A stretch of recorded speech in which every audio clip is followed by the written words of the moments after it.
հանդիպել եք գերիների հետ, ինչ էին ասում, առաջարկում էին դուք այստեղից փակեք ինչ-որ բան իրանք այնտեղից։ Իրականում հանդիպումը երեկվանից է, այսինքն երեկ երեկոյան, երբ գերիների հարազատները եւ անհետ կորածների հարազատները փակել էին Հանրապետության հրապարակ տանող ճանապարհները,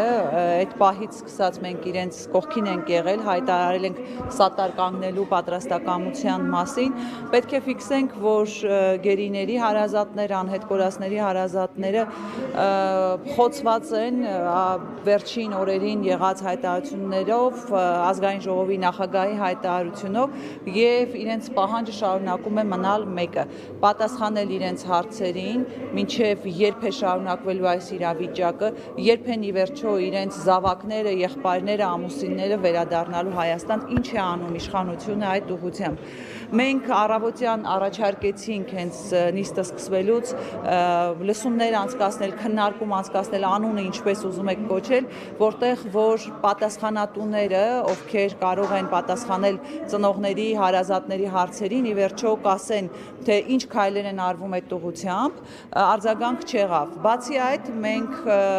երեկվա տարածված ազգային ժողովի նախագահի հայտարարության հետ կապված սպասում ենք իշխող խմբակցության արձագանքին։ Արդյոք նրանք կիսում են ազգային ժողովի նախագահի հայտարարությունը, արդյոք դա նրանց ընդհանուր գիծն է, թե ոչ։ Մինչ այժմ այս հարցում եւս արձագանք չունեն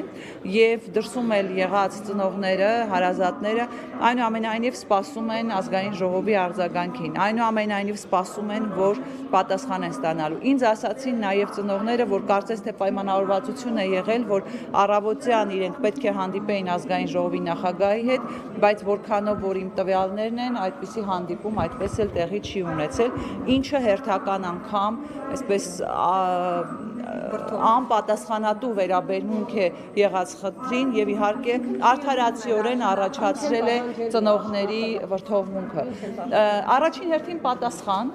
իր հայտարարությունների հետ կապված, ինչ է նշանակում ինձ համար այլևս այդ հարցը գոյություն չունի եւ նաեւ պատասխան, թե արդյոք դա իրենց քաղաքական ուժի գիծն է, քաղաքական ուժի դիրքորոշումն է, թե պարզապես առանձին քաղաքական գործչի տեսակետը։ Տիկին Վարդանյան, որովհետեւ առաջարկը հնչեց պարոն Մինասյանի կողմից, Ռուբինյանն նույնիսկ չարձագանքեց անցավ օրակարգային հարցեր։ Հիմա ինչ պետք է անել, որպեսզի սա խորհրդարանի մակարդակում շարունակվի քննարկվել, որևէ արդյունքի հնարավոր լինի հասնել։ Տեսեք, եթե խոսքը վերաբերում է Հայաստան խմբակցությանը, ապա մեր խմբակցությունը մի քանի անգամ ամեն դեպքում փորձ արել է ազգային ժողով կանչել պատասխանատուներին, մարդկանց, ովքեր իսկապես տիրապետում են տվյալների, մարդկանց, ովքեր իսկապես կարող են տալ հարցերին պատասխաններ։ Երեք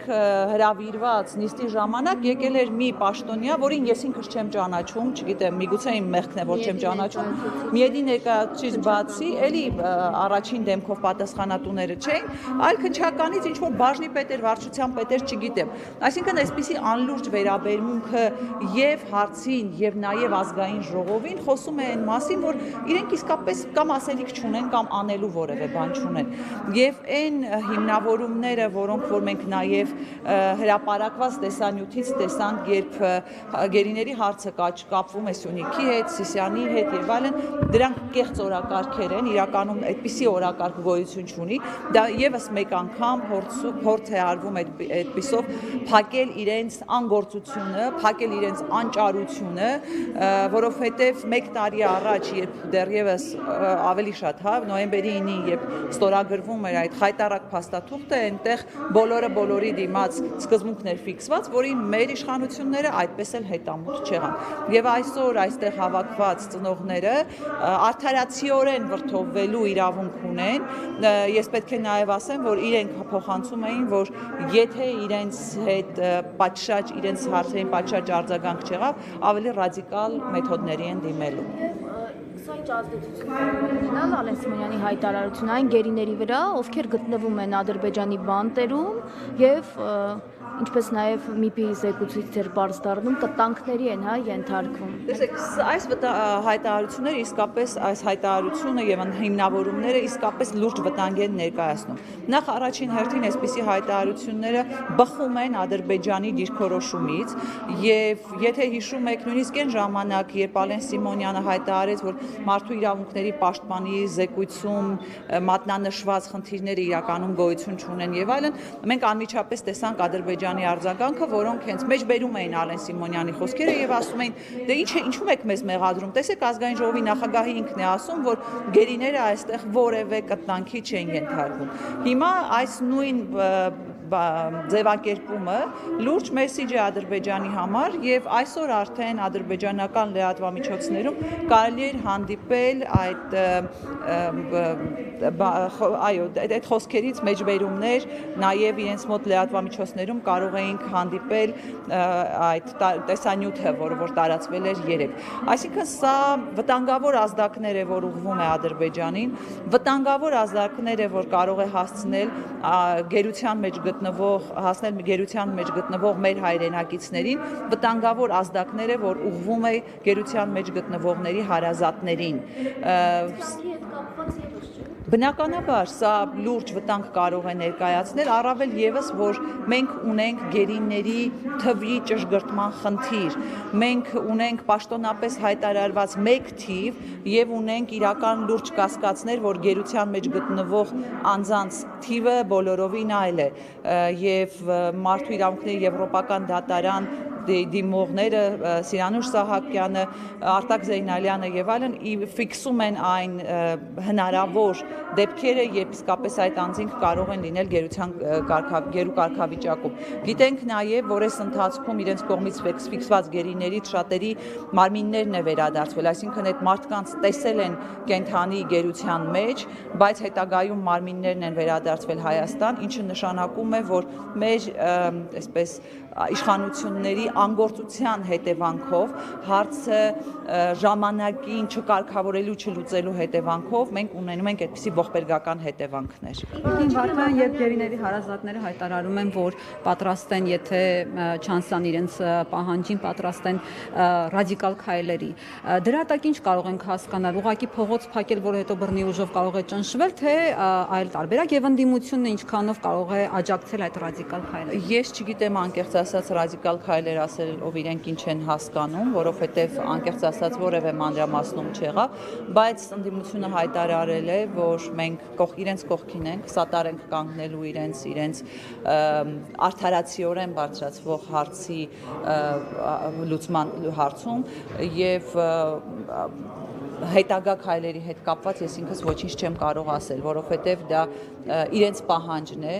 իրենց գործողություններն են, մեզ մնում է միայն լինել իրենց կողքին։ Տիկին Վարդանյան, եթե խոսում ենք ընդհանուր գերիների մասին, ապա բացի զինծառայողներից ունենք բազմաթիվ թվով քաղաքացիական անձինք, որոնք այս պահին գերեվարված են։ Եվ Ալեն Սիմոնյանի այն հայտարարությունը, որ գերիները մեծամասամբ դասալիքներ են եւ այլն պատճառաբանությունը նաեւ թե ինչու չեն կարող այդ վերադառնալ քաղաքացիական անձանց մասով սա ինչ վերաբերում։ Գիտեք, Ալեն Սիմոնյանի հայտարարությունը որևէ կերպ չի ազատում պետությանը պատասխանատվությունից եւ պարտավորությունից զբաղվել գերիների եւ ռազմագերիների հարցերով։ Այսինքն չի կարող այսպիսի չմտածված, հուսամ չմտածված, այսպիսի անպատասխանատու հայտարարությունը պատճառ դառնալ, հիմք դառնալ պետության անգործության համար։ Պետությունը պատասխանատու է իր յուրաքանչյուր քաղաքացու համար։ Պետությունը պետք է ձեռնարկի բոլոր միջոցները, որպիսի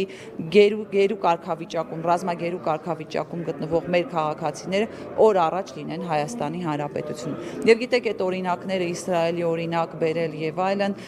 մի փոքր Իսրայելի օրինակը տարբերվում է այն ամեն ինչից, ինչը ասում է Ալեն Սիմոնյանը, որովհետեւ Իսրայելի տարբերություն իրենց մեկ գերու համար պատրաստ է գնալ լուրջ զոհողությունների։ Խոսքը Հայաստանի Հանրապետության քաղաքացու մասին է, խոսքը Հայաստանի Հանրապետության պարտավորության եւ պատասխանատվության մասին է, հետեւաբար այսպիսի անպատասխանատու հայտարարությունները չեն ազատում իշխանություններին, գերիներին վերադարձնելու պարտականությունից։ Ունեն նման հայտարարություններ հայտարարությունները ամենաբարձր մակարդակով։ Այս հայտարարությունից առաջ էլ Նիկոլ Փաշինյանն էր նմանատիպ հայտարարություններ Շարունակեմ, սկզբում ասում էին երբ պայմաններն են, հետո ասում էին ոչինչ 2 ամիս էլ կհամբերեն, հետո արդեն ասում են պրետենզիա չունեն, երբ որ գիտակից վիճակում են տարել, հիմա էլ Ալեն Սիմոնյանը։ Սա շատ վտանգավոր գիծ է, որ որդեգրել է իշխանությունը, որովհետև եթե հիշում եք առաջին անգամ նմանատիպ հայտարարություն արեց վարչապետը ազգային ժողովի ամբիոնից, երբ ասում էր դեռ պետք է քննենք ինչ հանգամանքներում են այդ մարդիկ հայտնվել գերու կարգավիճակում, այնուհետև այս գիծը սկսեցին զարգացրեց Արծրուն Հովհաննիսյանը իր գրառման մեջ, հետագայում նաև մենք տեսնում ենք Ալեն Սիմոնյանի հայտարարությունը, սա թերևս իրենց պատասխանատվությունը իրենց վրայից գցելու փորձ է, մինչդեռ այս փորձը որևէ արդյունք չի կարող տալ պետության այսպիսի փորձով պետություն պատասխանատվությունից չի ազատվելու։ Վերադարձի հարցնում ենք ականատես եղանք նաև որ առևտրի էր վերածվել ականապատ տարածքների քարտեզների դիմաց, հիմա էլ տեղեկատվություն կար, որ ամբողջ քարտեզները տրվել են։ Այս իրավիճակում ինչ պիտի արվի, այսինքն նույնիսկ այս դեպքում են, բարդացնում գործընթացը։ Գիտեք, տեսեք, խնդիրը գալիս է հենց ի սկզբանե, երբ նախորդ տարի նոյեմբերի 9-ի հայտարարությունից հետո մեր իշխանությունները հետամուտ չեղան բոլորի դեմ փոխանցելու այդ սկզբունքի իրականացմանը եւ հետևանքները գալիս են մինչեւ հիմա։ Այո, մենք տեսանք, որ գերիների ազատ արձակման դիմաց որոշակի քարտեզներ տրամադրվեցին, բայց մենք միևնույն ժամանակ տեսանք, որ մեկ շաբաթ առաջ, մի քանի օր առաջ Ռուսաստանում տեղի ունեցած հանդիպման ժամանակ եռակողմ հայտարարություն հրապարակվեց, այստեղ էլի բացակայում էր գերիների հարցը։ Դա խոսում է այն մասին, որ այս իշխանությունները պարզապես ունակ չեն, բանակցային սեղանին դնել Հայաստանի համար կենսական նշանակություն ունեցող հարցերը եւ հերթական անգամ փաստաթղթերից դուրս են մնում այդ հարցերի հղում էին տալիս, որտեղ կար, կատարվի, այդ մասում ունեմ Ես համաձայն եմ, բայց ես կարծում եմ, որ հայտարարության մեջ մեկ անգամ եւս պետք է ֆիքսվեր այս հարցը, որովհետեւ նոյեմբերի 9-ի հայտարարության դրույթները մինչ այժմ չէին կատարվել։ Այսինքն մենք հղում ենք անում մի հայտարարության, որը 1 տարվա ընթացքում կյանքի չի կոչվել։ Եթե կյանքի չի կոչվել, մեկ անգամ եւս պետք է ֆիքսել, որ մենք ունենք գերիների կենսական խնդիր եւ գերիները օր առաջ պետք է վերադարձվեն իրենց երկիր։ Վարդան, դուք հակասություն չեք տեսնում մի կողմից Նիկոլ Փաշինյանը պատրաստ էր իր որդուն տալ գերիների դիմաց, եթե դասալիք էին դասալիքների դիմաց ինչու էր իր որդուն նվիրաբերում, այսպես ասած։ Մյուս կողմից համարում եմ, որ այնտեղ մենք գերի չունենք։ Ես արդեն այսպես հոգնել եմ կամ հրաժարվում եմ մեկնաբանել Փաշինյանի հակասական հայտարարությունները, որովհետև այդ մարդու գլխում կատարողը որևէ բանականության շրջանակներում չի տեղավորվում։ Երբևէ չկա որևէ հայտարարություն, որ կանի Փաշինյանը եւ հաջորդ հայտարարությունը չի հակասի նախկինում արած հայտարարությանը։ Այո, նա ասում էր, որ պատրաստ է իր որդուն հանձնել գերիների փոխարեն, հաջորդ օրը ասում էր գերիները մեզ կներեն, եթե 2 ամիս ավել մնան այնտեղ։ Հիմա ասում է դեռ պետք է քննենք, թե արդյոք այդ անձինք ինչ իրավիճակում են հայտնվել գերու կարգավիճակում։ Այսպիսի հակասություններին արդեն մեկնաբանություն տալը կարծում եմ բանականությունից դուրս է։ Ես այլևս չեմ փորձում եւ չեմ կարողանում գտնել որևէ կապ նախկինում եւ ներկայում ասված ուրեմն տեքստերի միջեւ։